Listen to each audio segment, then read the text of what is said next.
So, let's take this off. Let's take the brine valve off. Usually at this point I would go and grab my channel locks. But I just so happen to have a wrench today. So I have an 1.5-inch wrench, just a little turn on the piston cap.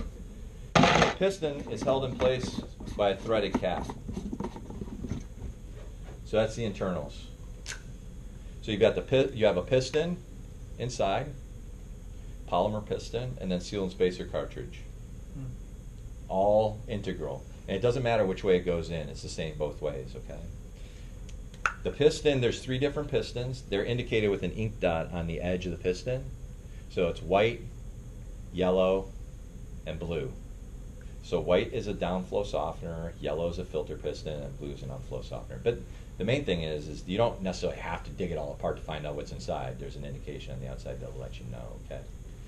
This is huge for service people who are used to valves that are 25, 30 years old. Getting in there and pulling this all out in one piece is a big savings time-wise and pain and everything. Okay? So I've just taken it down all the way to the bones. To put it back together again, I'm going to put that cartridge in, the seal and spacer cartridge, and I just put the piston inside and I thread that back down to flush. Very easy.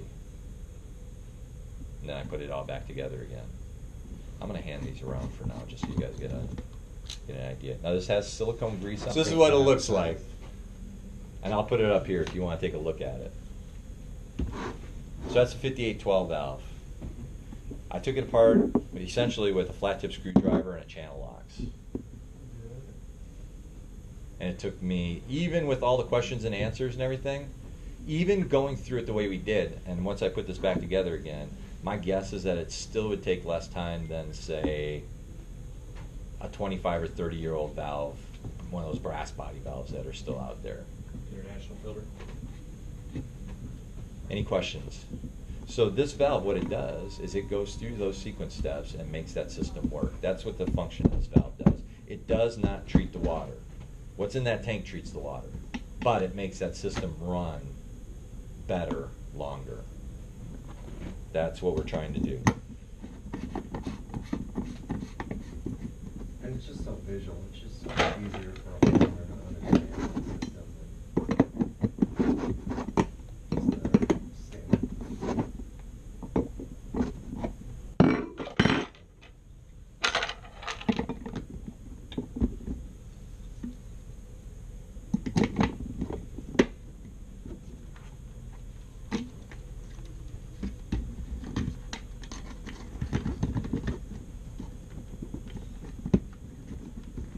Couple of different things I'm looking for just to make sure that this power head lines up the way it's supposed to.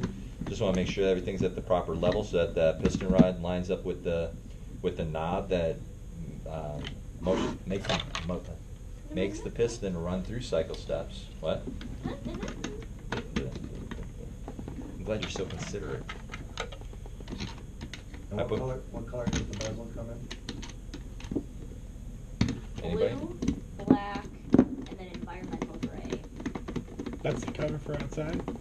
The gray one is, Yeah. yes. And then there's also a piece of film over the touchscreen. I don't know if you guys want to remove it in store or let whoever's buying it know that it has to come off. You guys are in Dallas and it's kind of hot and it'll shrink up and like melt onto the screen and it will break the screen. Because that's not a cover, that little piece that you pull off. The touch screen won't work either.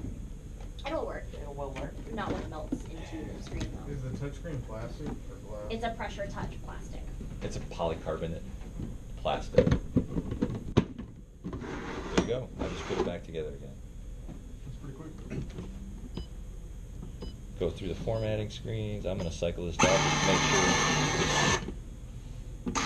So I just powered it back up again. It doesn't know what position. I took it apart, put it back together again. It verifies it's in home. Now I'm going to cycle it. Now, backwash. What am I doing? Cleaning out the bed. What's the next step? In a softener. So I backwashed it. Now I need to rejuvenate it with Rinse. salt water. So I'm going to draw in salt water. I'm brine and rinse. That's the only way you're gonna get a hat. That was the one question you get. Come on, Deke, we go back. Now I'm in rinse. Now I'm going to fill the brine tank up with salt with water to make salt water for brining for next time, and now I'm back to service again. All right.